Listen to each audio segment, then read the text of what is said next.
Bueno, pues buenos días a todos. Hoy estamos por fin en un nuevo capítulo del podcast de David y Goliat. Nos presentamos nosotros primero muy rápidamente. Yo soy David, a mi derecha Pablo. Buenos días. Del Sabio del Sultán. Nosotros somos una consultora de comunicación que nos dedicamos precisamente a ayudar a las marcas, a los emprendedores, a los proyectos a darlos a conocer a través de la comunicación y de la publicidad. Y como parte de ese proyecto, pues nace el podcast de David y Goliat, donde, como comentábamos antes, la idea es invitar a emprendedores para que nos cuenten sus experiencias, dejen sus recomendaciones, su conocimiento y sirva un poco de inspiración y de información a otros emprendedores que están pensando en dar el salto. Presentados ya, paso a presentar al invitado de hoy, Adolfo Ibáñez. Buenos días, a ver si lo digo bien, antes lo he enseñado, Baukunst. Sí. Muy bien, pues nada, lo primero, darte la bienvenida, gracias por estar aquí. Gracias. Y nada, pues vamos a empezar a charlar.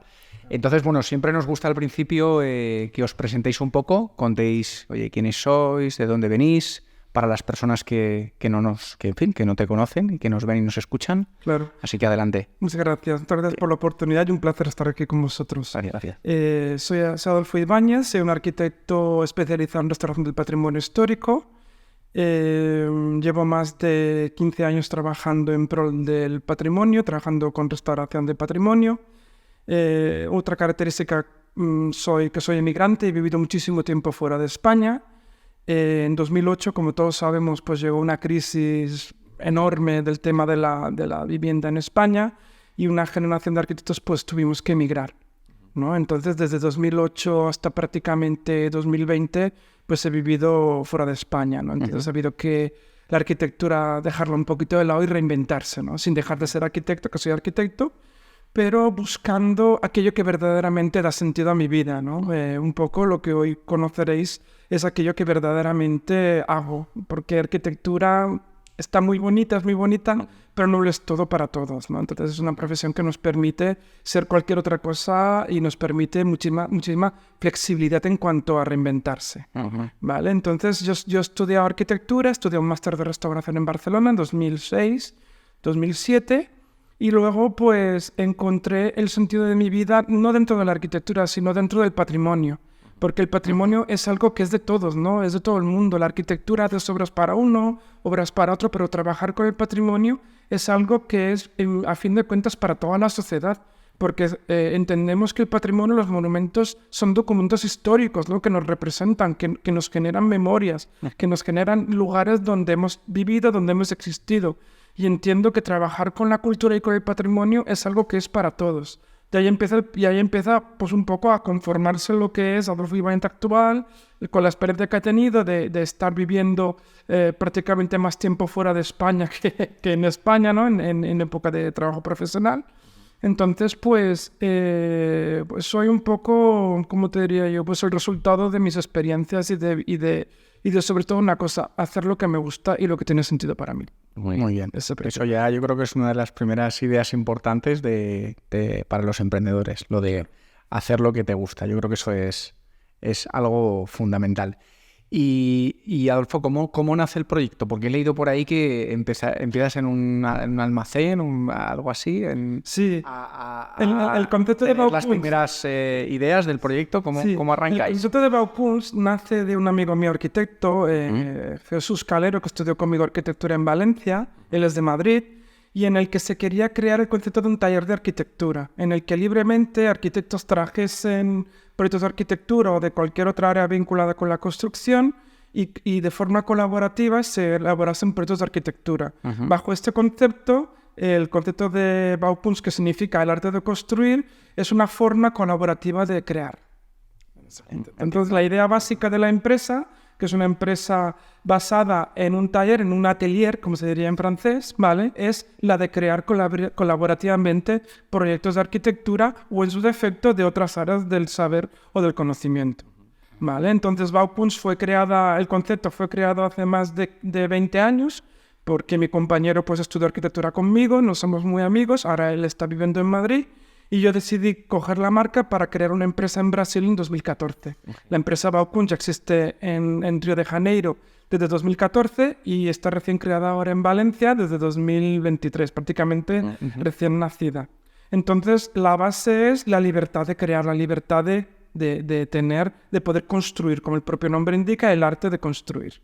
Vale. O sea, que las raíces las tiene en Brasil, digamos. Las raíces de la empresa la magia, ¿no? la primera empresa que verdaderamente aplica el concepto está en Brasil y aún existe. Okay. Muy bien, muy bien. ¿Y puedes contarnos un poco más cómo funciona Baukunst? Vale, Baukunst es un sistema de agregación de profesionales, ¿vale? Nosotros podemos atender un conjunto de productos y servicios en los que cada tipo de servicio llamamos a un tipo de profesional. Entonces es una empresa que lo que hacemos es agregar profesionales en función de la obra y tipo de servicio a prestar.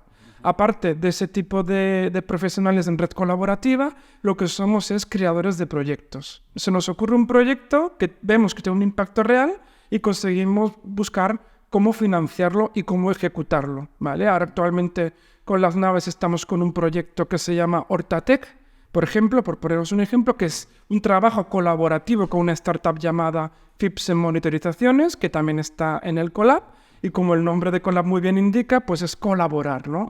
Pues entonces nosotros desde la génesis del concepto Baukunst creemos en la colaboración como base para el crecimiento y para la innovación.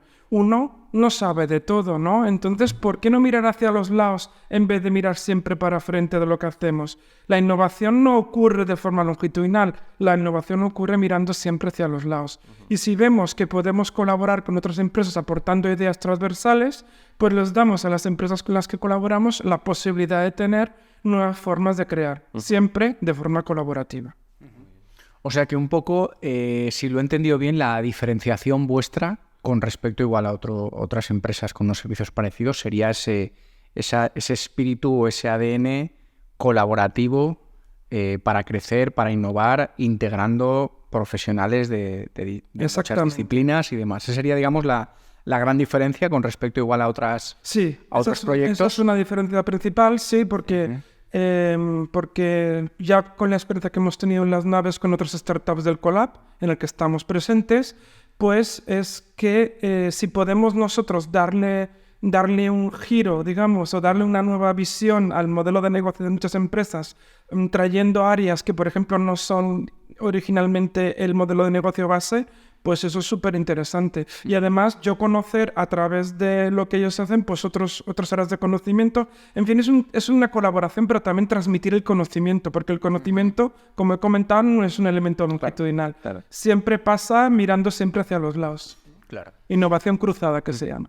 Y ahora que hablas de innovación, que creo que es algo también muy importante y muy necesaria en el desarrollo de cualquier empresa, ¿cómo hacéis vosotros esa parte? Es decir, ¿cómo innováis? ¿Me puedes explicar un poco pues, el proceso, la forma? La innovación en sí tiene una base científica, porque nosotros lo que hacemos siempre es el análisis del estado de la cuestión, de determinados asuntos, de determinadas cosas que vemos que no existe un mercado concreto para cierto tipo de innovaciones.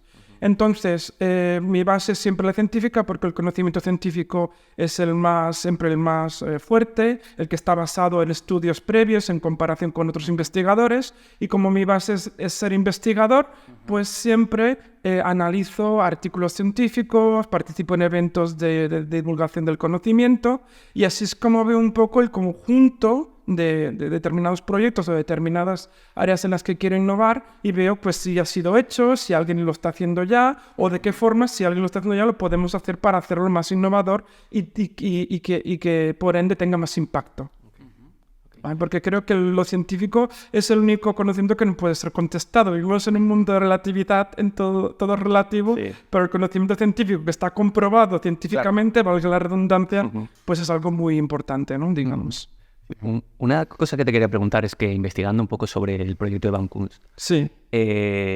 He visto en la página web algo que comentáis acerca de la conservación del patrimonio en caso de catástrofe. Y me ha llamado mucho la atención y te quería preguntar sobre ello, porque no sé si esto es una pata dentro del proyecto de Baukunst o es gran parte, digamos, de la labor que realizáis. La conservación del patrimonio o conservación preventiva Lo que pretende ser es una nueva herramienta, una nueva visión que se le da a la digitalización para crear como backups digitales del patrimonio, como copias de seguridad. Sí. Igual que vosotros en todo, por ejemplo, este archivo que se va a generar de audio, lo vais a tener que tener con vuestras copias de seguridad. ¿Por qué no pensar a nivel de patrimonio en hacer copias de seguridad del patrimonio para que antes de que pueda ser destruido, antes de que se pueda perder, ¿por qué no tenerlo en un archivo digital que ayude a reproducirlo en caso de daño? Claro. Por ejemplo, un ejemplo muy claro es Notre Dame de París, en el que un videojuego que reprodujo la catedral exactamente como era antes de ser destruida por un incendio,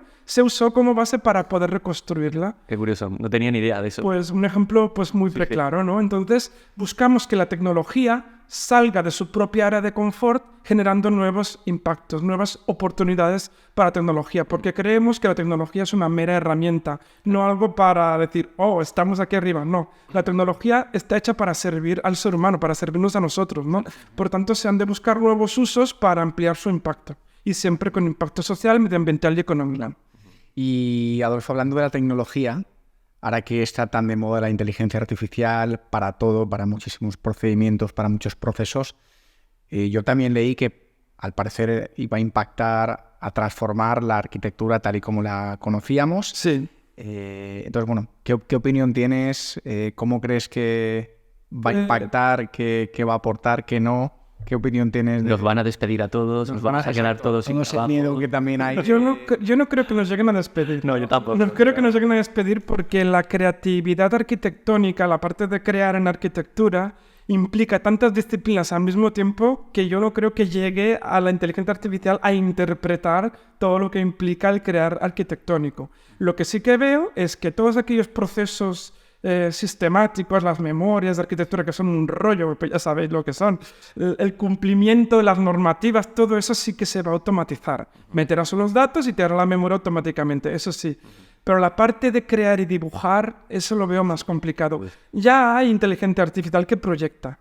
Ya hay inteligencia artificial. Sí, algo he visto. Sí. Ya, que coges unos parámetros y te hace el edificio. Sí. Pero de ahí a sustituir a un arquitecto no lo veo. Claro, yo es que a lo mejor mi sector ha sido más afectado, yo soy diseñador gráfico, y ha sido más afectado porque si lo miras ahora mismo, hay muchísimas inteligencias artificiales que crean de cero. Exacto. Y digo, pues la arquitectura será pues una más de las que se verá afectado en cuanto a la creatividad, porque parecía al principio que la inteligencia artificial se iba a ir a trabajos más monótonos y repetitivos, pero no, parece que ahora puede crear. Entonces, me da la impresión de que nadie está a salvo y que la arquitectura, como todos, pues se irá, gran parte del trabajo monótono se irá a la inteligencia artificial, pero creo que la parte creativa también se puede ver afectada.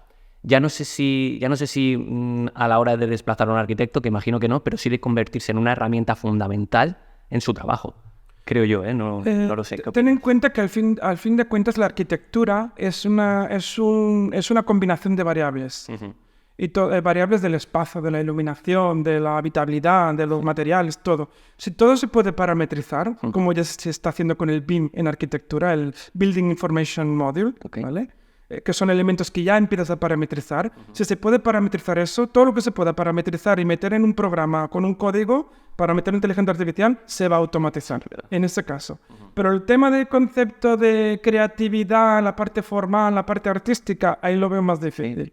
Ahí lo veo más difícil. Esperemos que sea así. Y lo que tú dices, lo del diseño, ¿no? Que ahora te encuentras empresas que te hacen los logos, que te hacen ya el modelo de negocio de una empresa en 2 clics. Digo, ¿para qué, no? Eso no lo veo tan necesario, porque eso mata un poco la creatividad. Sí. Pero sí que veo que es un riesgo para esas partes más monótonas de la arquitectura a corto, medio plazo. La parte de largo plazo sí que veo que sí que nos puede llegar a sustituir la inteligencia artificial, porque solo sabemos la punta del iceberg. Exacto, estamos en pañales. Estamos en pañales. Y lo que se está haciendo en OpenAI y algunas plataformas de estas, eso lo sabremos de aquí a 2 o 3 años. Exacto, sí. Totalmente. Pues nada, perfectamente claro este punto.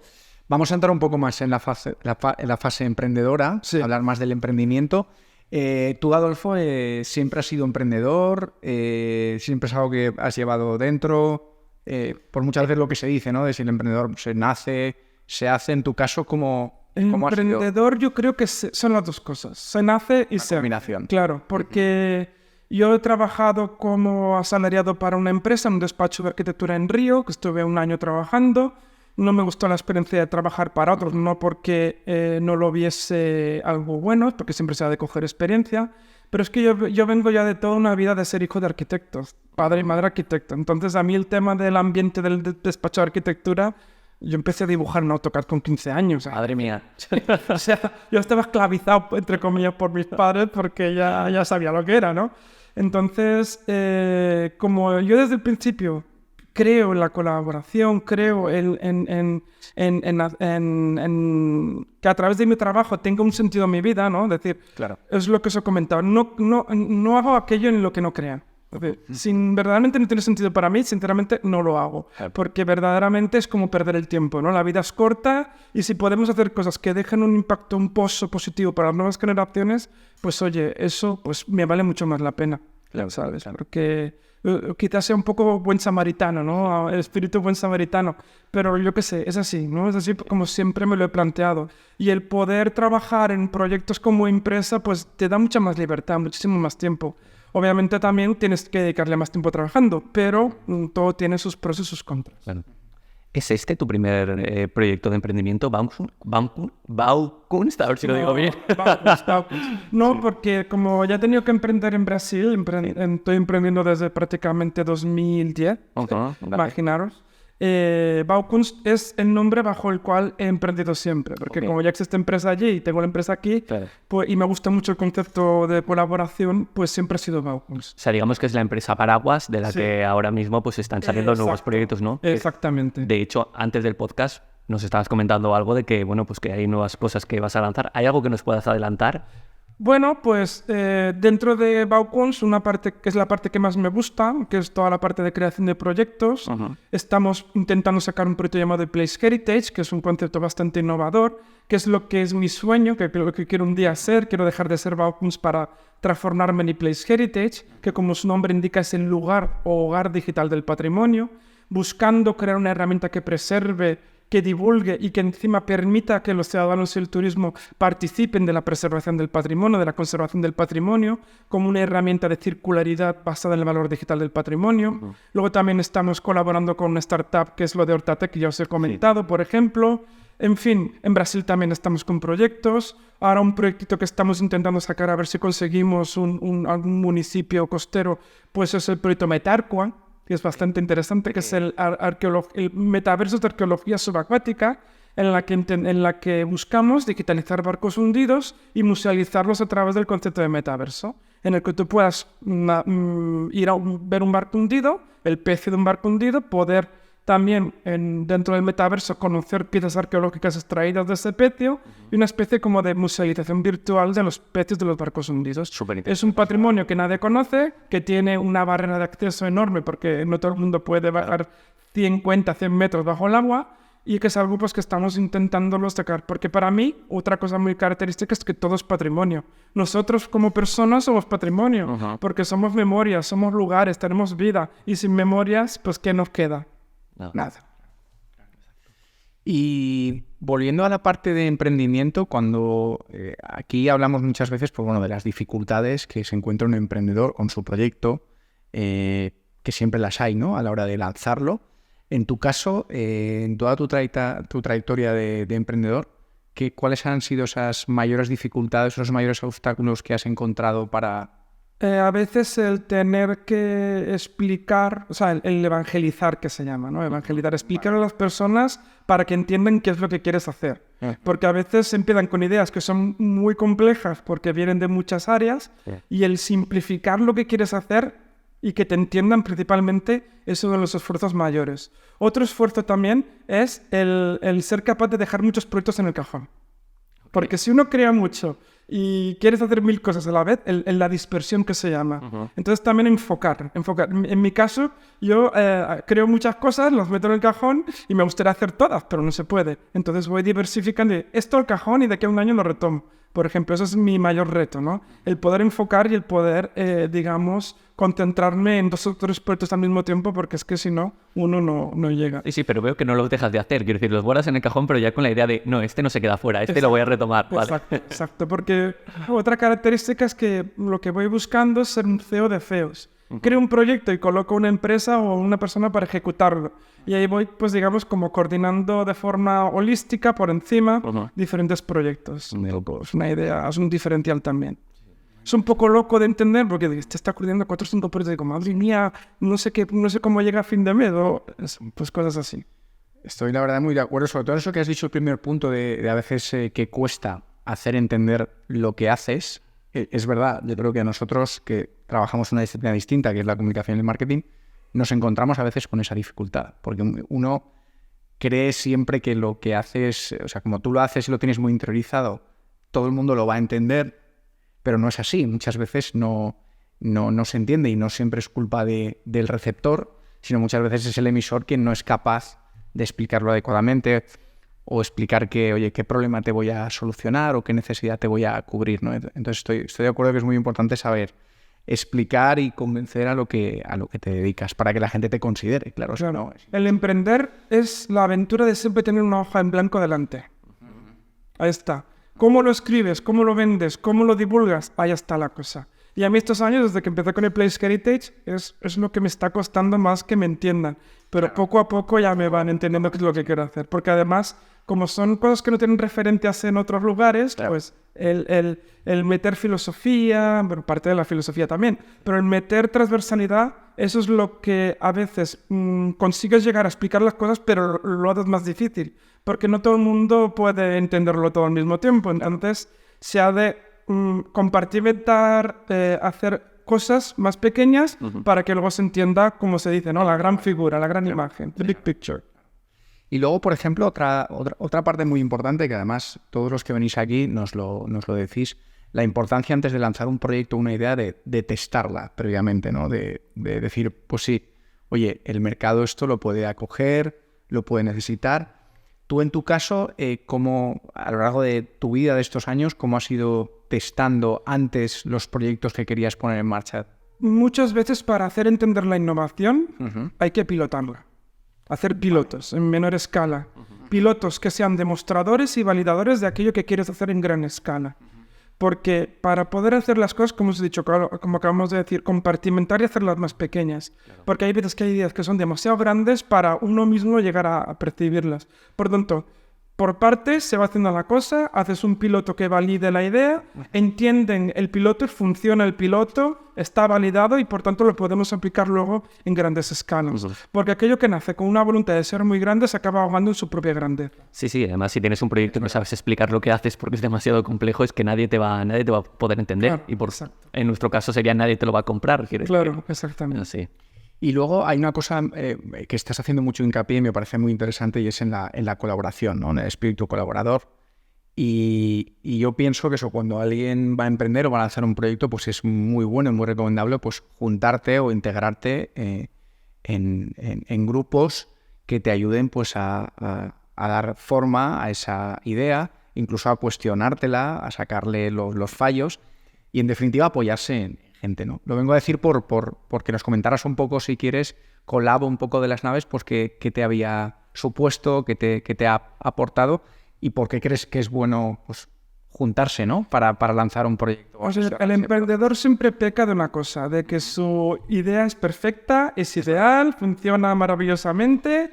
Y yo creo que la colaboración en parte un poco es que te miren tu proyecto, te lo desmenucen, te lo desmonten y miren aquello que no funciona o que tú no has visto que no funciona y que te digan que, oye, esto hay que cambiarlo, esto hay que mejorarlo. Y la experiencia del collab ha sido muy interesante porque yo llego con una idea que no está pulida, ¿vale? Llegas con un equipo, llegas con un conjunto de personas y tú entras ahí y empiezas a ver, pues mira, es que este que es especialista en oratoria me dice, oye, pues lo podría decir de una forma más fácil de entender, o este modelo de negocio hay que cambiarle, hay que hacer unos productos que sean más fáciles de entender, así.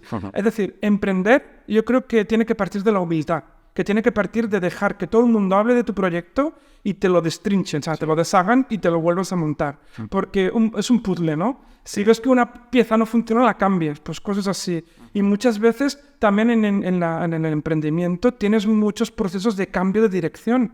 Porque empiezas en una dirección y veo, esto ¿para qué me voy a estar dando de cabezas contra la pared si puedo alguien decirme que puedo ir por otro camino que es más fácil para emprender? Pues es también hacerse la vida más fácil, ¿no? Porque ya uno que se mete a emprender tiene bastante con emprender. Sí. Pero si te ayudan a simplificar ese proceso de emprender, pues oye, está muy bien. Y eso en el Collab, aparte de poder tener la oportunidad de conocer otras mentes emprendedoras, pues también que durante 6 meses varios profesionales te den una mentoría es un lujo, vamos.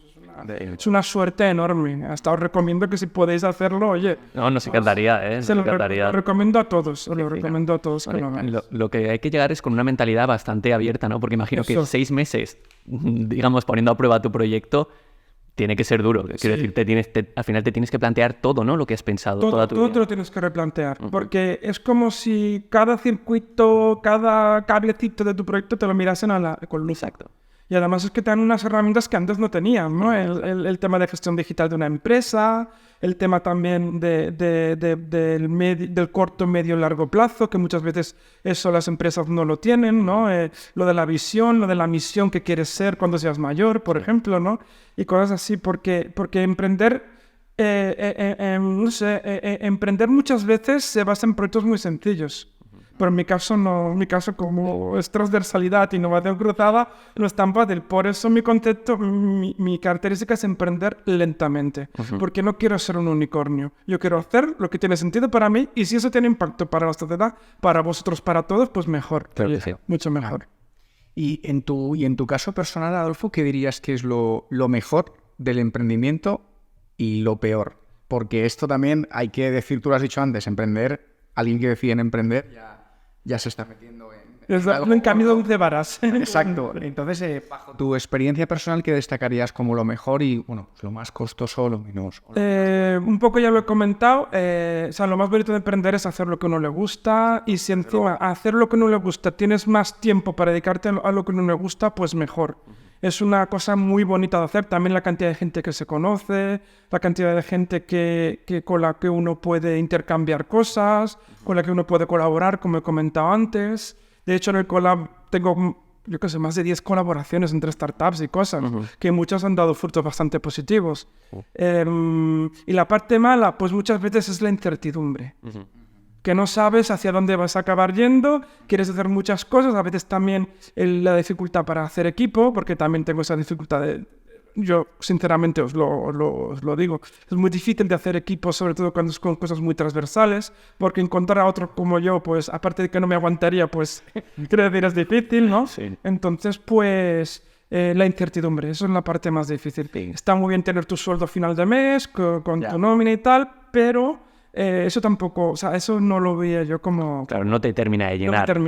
No me termina. Entonces, esa incertidumbre, por un lado está bien porque te ayuda a continuar evolucionando, pero oye, también hay veces que su sueldo final de mes, pues, yo qué sé, sí, está bien, ¿no? Yo creo que también la incertidumbre al final también es un motor que te hace... Es un motor, es un motor de cambio, es un motor de cambio. Estar siempre pues, en constante cambio, aprendiendo, y creo que es un incentivo bastante potente. Sí, pero es que la incertidumbre... Yo creo que... Hay que saber gestionarla, ¿eh? Tienes tiempo de duración. Sí. Es difícil. Además, no es fácil gestionar la incertidumbre. Es verdad. Las expectativas, ¿no? Que también genera. Pero también... Y también por lo que comentabas del equipo, es algo que al menos nosotros siempre defendemos de que... al menos nuestra impresión es que emprender con alguien siempre parece como mucho más llevadero, ¿no? Que emprender solo. Porque, bueno, puedes compartir los buenos, los malos momentos. Exacto. Tienes un apoyo siempre contigo. Y sí, no sé, yo lo veo algo muy positivo. Es bueno y es malo, porque depende, ¿no? Porque obviamente cuando emprendes es conocer parte de ti que no se sabe. Cuando uno no emprende no se mete dentro de uno mismo y empieza a escarbar a ver esto de aquí, cómo lo hago, o qué hago mal, o cómo mejoro.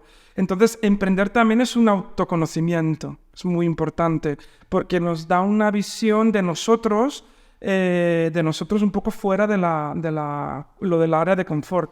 Emprender es estar siempre del área de confort, siempre del lado de fuera del área de confort. No que se dice, lo del salario, lo del... No, que no es malo tener un sueldo, que está perfecto. No, nada, vamos, eso es un lujo. Es un lujo, claro, es un lujo. Lo hemos tenido mucho tiempo. Claro. Pero sí, es verdad lo que estamos comentando, que luego buscas muchas más cosas más allá de de una remuneración. Claro, exactamente. Valores, implicaciones, beneficios que trascienden de lo meramente económico y al final... Exactamente. Idealismo, ¿no? Un idealismo. Claro, esa parte pues no te acaba de llenar del todo, ¿no? Claro. Y luego, en todo este camino emprendedor que llevas y el que te queda por delante, ¿hay algún aprendizaje, algo o mucho bueno que destacaras? Sí, mira, pues he aprendido todo esto y esto me ha servido mucho para seguir con los proyectos, para mi vida en general. Todas las herramientas que he aprendido a trabajar, la capacidad de gestionar las expectativas, muchísimo, porque tenemos que ser capaces, emprender es gestionar expectativas. Nunca te esperes que todo va a pasar de un día para otro. Emprender es un camino largo. Si lo quieres hacer bien, es un camino largo. Y también entender una cosa, que hay que estar con las personas, hay que trabajar con personas, porque uno solo puede llegar lejos, pero si llegas de la mano de otras personas que te pueden ayudar, llegarás muchísimo más lejos. Y tardarás quizás más o menos, pero llegarás de una forma mucho más completa. No solo creyendo que tú eres el dueño de todo, sino, ¿sabes? Sí. Yo lo mejor de emprender es poder colaborar y poder crear cosas junto con otros. La palabra es co-crear, ¿no? Sí. Y pues me parece una visión súper acertada. Sí, de hecho hay un dicho por ahí que igual lo digo mal, que es algo así como que si quieres llegar rápido, ve solo. Es eso, ¿no? Que no lo he dicho bien. Si quieres llegar lejos, ve acompañado. Exacto. Eso mismo. Sí. Lo que estabas intentando... Exactamente. Lo que estaba intentando decir. Exactamente. Entonces yo soy como un emprendedor slow, ¿no? Lo prefiero llegar despacito y con buena letra que llegar corriendo y darme la torta, ¿sabes? Y también... trabajando poco a poco en las partes, ¿no? Porque uno no puede trabajar en conjunto. Has de trabajar, es como un mecánico, vas comprobando que todo funciona, bien, esta pieza hay que cambiarla.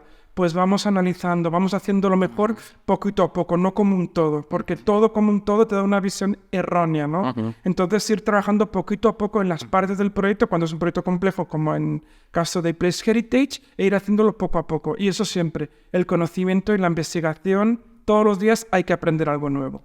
Eso es otro gran consejo y además estoy de acuerdo. Eso es verdad. Porque la innovación no se basa en que nacen las ideas por ciencia infusa. Todo está creado, partamos de eso. Si podemos hacer una recombinación de lo que ya está creado y darle nuevas visiones a lo que ya está creado o crear pequeñas innovaciones que cada vez son menores, porque la innovación incremental es la innovación que vas incrementando el nivel de innovación, pero a medida que vas llegando al punto, la innovación disminuye, porque siempre pasa, ¿no? Entonces, pues, entender que innovar depende mucho de investigar y de todos los días aprender cosas nuevas. Totalmente de acuerdo. Y bueno, has contestado ya en algunas otras preguntas, pero por resumir, que es una parte yo creo que importante. Si ahora está escuchándonos, bueno, sí, luego cuando los jugamos, ahora no, nos escucha algún joven emprendedor, alguna persona que quiere lanzar un proyecto, está pensando, ¿qué 2 o 3 consejos le podrías dar que digas, bueno, creo que esto es válido o a mí me ha servido? Oye, pues ten en cuenta estas cosas que te pueden ir bien. ¿Qué dirías que puede ser? He comentado un poco el tema de las expectativas. Hay que gestión de la incertidumbre, ¿no? La gestión de la incertidumbre y luego la humildad. Y luego la humildad. Sí. Eso creo que para mí es importantísimo. Ahí se llega mucho más lejos. Con humildad se llega muchísimo más lejos también. Y luego también pues un tema, como cuarto consejo, el colaborar muchísimo con otros. Aprender de los otros. Exacto. Aprender de los demás. Eso iba a decir, lo de ir de la mano, que me ha parecido ir de la mano con otra gente, llegar a estar lejos. No, pues sí, me parece un gran consejo también. Para esos 4 consejos yo creo que son importantísimos. Pero sobre todo la humildad. Sobre todo la humildad, porque el conocimiento nos hace más sabios, pero al mismo tiempo nos ha de hacer más humildes también. Claro, creo yo. Y luego, bueno, estamos llegando al final. Sí. Tristemente porque se está pasando muy rápido, está siendo muy agradable, pero bueno, siempre decimos que está el podcast abierto por si quieres volver a venir, a contarnos cualquiera de todos los proyectos que vas a desarrollar. Pues, sí, porque el año que viene seguro que tienes uno nuevo, o sea que ya no sé, se me ocurrirá alguno nuevo y al cajón. Claro, no sacarás alguno ya del cajón, ya veremos. Sí, unos cuantos que hay por ahí. Sí. Pero yo te quería preguntar, tú que tienes una experiencia internacional, has vivido fuera de España muchos años y demás, ¿crees que hay diferencias en el apoyo del emprendedor, en cómo se apoya el emprendimiento, por ejemplo, en España, a cómo es en otros países? Es decir, ¿crees que fuera, por ejemplo, se apoya más, se dan más facilidades y aquí igual no tanto y hay más trabas? ¿Tú que has vivido fuera? En Brasil, que es donde estoy viviendo 10 años, es mucho más fácil emprender que aquí, por experiencia y por cantidad de gente emprendiendo, ¿vale? Cuando dicen que una tierra de oportunidades, es tan sencillo como que falta gente para todo. Y cuando en un lugar hay muchas cosas pasando, es que hay demasiada gente para todo. Entonces, la experiencia mía es que en España es mucho más difícil emprender, por el tiempo que llevo 3 años emprendiendo aquí, que en Brasil, donde estoy emprendiendo 10 y donde he podido pues, desarrollar mucho más. ¿Sabes lo que pasa? Es que estaba emprendiendo sin saber que estaba emprendiendo. Yeah. Porque a veces hacemos cosas y no sabemos el nombre de lo que estamos haciendo, ¿no? Entonces, yo en Brasil, todos los años que estaba emprendiendo, estaba haciendo cosas vinculadas con conocimiento, con universidad, doctorados que no he podido acabar por historias. Y aquí, cuando entro en las naves, es que me he dado cuenta de que yo era emprendedor en el fondo, ¿vale? Y en cuanto a diferencias de emprender, pues en Brasil veo mucho más apoyo a la innovación, porque necesitan muchísima innovación para ayudarnos. Es un país en vías de desarrollo y aquí, como ya tenemos muchísimas cosas ya desarrolladas, pues es más difícil. Es lo que hablaba de la innovación incremental. En Brasil hay mucho más espacio para innovar que en España, porque en España hay mucha más gente innovando, hay muchas más startups. Valencia es un ejemplo de eso, ¿no? Sí. Capital de la innovación en España por la cantidad de aceleradoras y de startups que hay en el ecosistema, ¿no? Y veo que aquí, pues claro, hay mucha más competitividad que puede haber allí. Y también el tema de cómo se gestiona la innovación, ¿no? También hay mucho apoyo, hay mucha inversión en innovación, pero cómo esa innovación se llega a plasmar cuando es vinculada con el B2G, vinculada con el gobierno, vinculada con el cambiar los paradigmas, cuesta un poquito más. Y sobre todo para los que somos pequeñitos, ¿no? Los que no somos empresas grandes. Son realidades bastante diferentes. No, es que alguna vez pues, lo hemos preguntado y pues, nos cuentan pues, que aquí, tú también lo sabrás, pues, que hay más trabas administrativas, más complicaciones, igual menos apoyo en cuanto a recursos. Sí. Y que bueno, pues que a veces se hace un poco complejo. Entonces, si ya es difícil de por sí lanzarse, pues bueno, pues que a veces igual te sientes un poco solo. Claro, eso es una parte, pero también depende de en qué área estás emprendiendo. Porque emprender... digamos que la innovación ocurre en unas áreas muy específicas. El tema medioambiental, el tema movilidad, el tema salud, y la cultura y el patrimonio se quedan un poco fuera, ¿no? Sí. Eso es una realidad que yo vivo. En los eventos en los que he participado solo soy la única empresa de cultura y patrimonio a través de la innovación, pero claro, lo que se busca es innovación. Pero innovar dentro del área de patrimonio y cultura y que esos te lo reconozcan como innovación es mucho más difícil que otras áreas que son más prioritarias. Entiendo yo que el tema de salud, el tema de cambio climático es importantísimo porque son urgencias, pero hoy nuestro cambio cultural y lo que estamos perdiendo todos los días, ¿no? ¿Eso quién lo valora?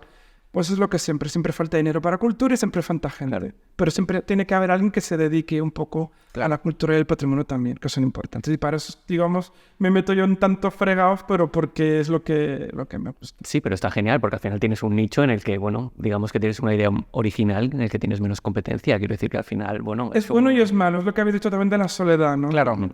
Pero sí, es bueno, es muy bueno.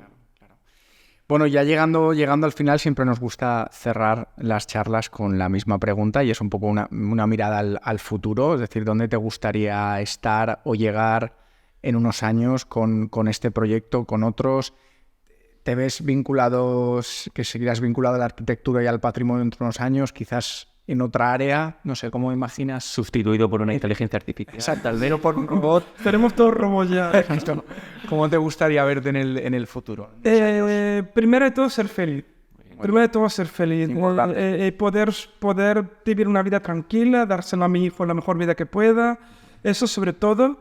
Y luego, pues, haber materializado pues mi sueño, ¿no? Que si Placecare es vivir de eso, ¿no? Crear mi misión, mi visión es crear una fundación a nivel mundial que pueda financiar la conservación del patrimonio, ¿no? Financiada a través del turismo, de la ciudadanía, del mecenazgo del patrimonio. Y veo que un patrimonio se destruye o que necesitamos poner en valor un patrimonio para preservarlo, pues enviar fondos para hacer eso. Es tipo una ONU, una UNESCO del patrimonio, pero con fondos que yo pueda aplicar a cualquier patrimonio del mundo.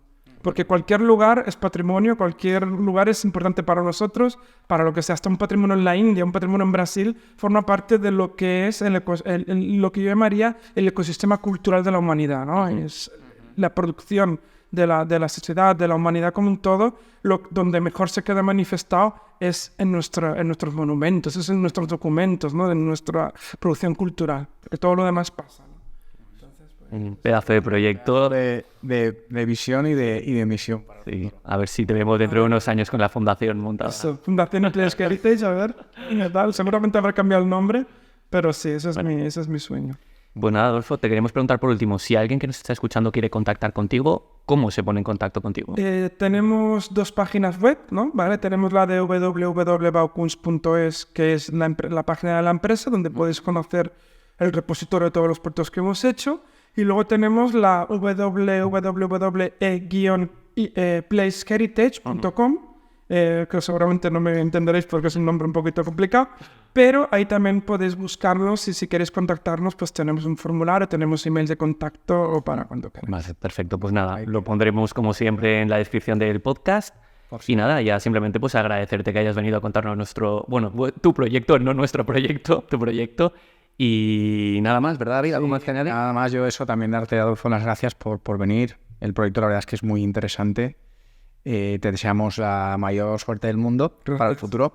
Y luego también, pues bueno, han sido muy interesantes las reflexiones que has compartido en torno al emprendimiento. Yo creo que han sido muy interesantes y muy útiles para, oye, esa persona que pueda estar pensando en lanzar un proyecto o el que ya lo ha lanzado y poder escuchar algunas cosas. Yo creo que siempre es bueno. Gracias por la invitación, por la oportunidad, ha sido un placer. Y sobre todo, si puedo aportar un pequeño granito de arena a través de mi experiencia, pues siempre está. Sí, pues seguro que sí, que lo has aportado. Pues muchas gracias. Gracias. Hasta la próxima. Invitado quedas. Gracias.